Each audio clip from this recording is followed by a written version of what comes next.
Fascist হাসিনার ভিত নাড়িয়ে দেয়। তার ধারাবাহিকতায় 2024 আসে। 2024-এ অধিকারের প্রশ্নে ছাত্র জনতা আবার রাজপথে নামে। তাদের উপর গুলি বর্ষণ হত্যাযজ্ঞের মধ্য দিয়েই শেখ হাসিনা তার কফিনের শেষ প্যারেকটি মারে এবং এই দেশের বিরুদ্ধে তাদের বুক পেতে দেয়, বুলেটের বিরুদ্ধে তাদের বুক পেতে দেয়। হাজার হাজার শহীদ হয়, হাজার হাজার ভাই বোনেরা আহত হয়ে হসপিটালের বিছানায় কাতরাচ্ছে। আমাদের এই সময়ে এসে আমরা বলছি ফ্যাসিস্ট হাসিনার যত লেসপেন্সার আছে তাদেরকে বিচারের মুখোমুখি করতে হবে।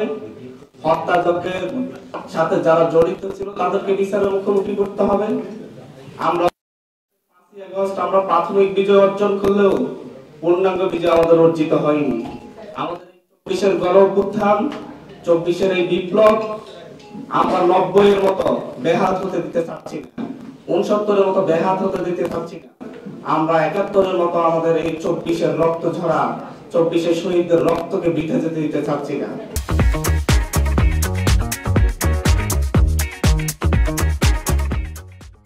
আমরা মনে করি আমাদের এই 24-এর রক্ত ঝরানোর মধ্য দিয়েই, শহীদদের রক্তের বিনিময়ে নতুন বাংলাদেশ পুনর্গঠিত হতে হবে এবং এটাই হবে বাংলাদেশের ইতিহাসের সর্বশেষ অধিকারের জন্য তাদের রক্ত ঝরানো দেশের মানুষের।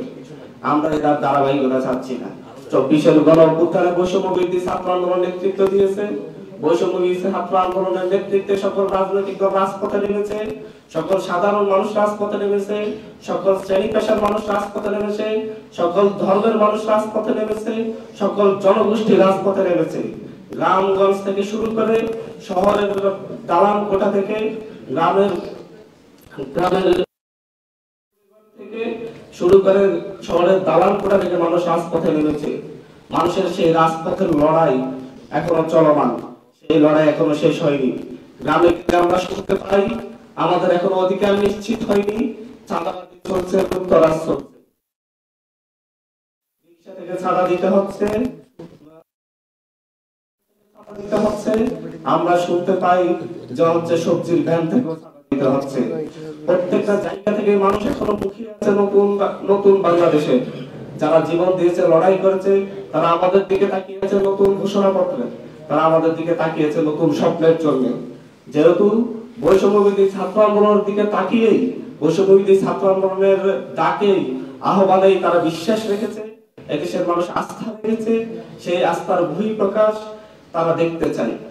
সেই জায়গা থেকে বৈষম্যবিরোধী ছাত্র আন্দোলন নিজেদের দায়বদ্ধতার জায়গা মনে করে তারা আজকে এখানে আপনাদের সামনে যে জুলাইয়ের ধারাবাহিকতা রক্ষার জন্য নতুন ঘোষণাপত্রের কথা বলেন, সেই বিষয় নিয়ে কথা বলবেন, সামগ্রিক বিষয় নিয়ে প্রাথমিকভাবে কথা বলবেন বৈষম্যবিরোধী ছাত্র আন্দোলনের সমন্বয়ক জনাব সার্জিস আলম। এখানে বলে রাখছি আমরা আজকে এই সংবাদ সম্মেলনটা হয়তো আমাদের এই সংবাদ সম্মেলনটা হওয়া উচিত ছিল 5ই আগস্ট শেখ হাসিনার পতনের পরই। সেই আমরা আজকে এই জায়গায় বসে আমরা 5ই আগস্টের সেখানে ফিরে যাচ্ছি। আমরা মূলত 5ই আগস্টের আগের ধারাবাহিকতা রক্ষায় আমরা আমাদের সেই পরিচয়টাই বহন করছি।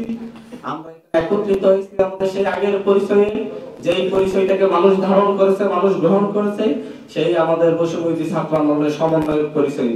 আজকে আমরা কেউ এখানে বৈষম্যবিরোধী ছাত্র আহ্বায়ক কিংবা মুখ্য সংগঠক কিংবা অন্য কোনো পরিচয় আমরা এখানে আসিনি, আমরা সেই সমন্বয়ের পরিচয়ে এসেছি।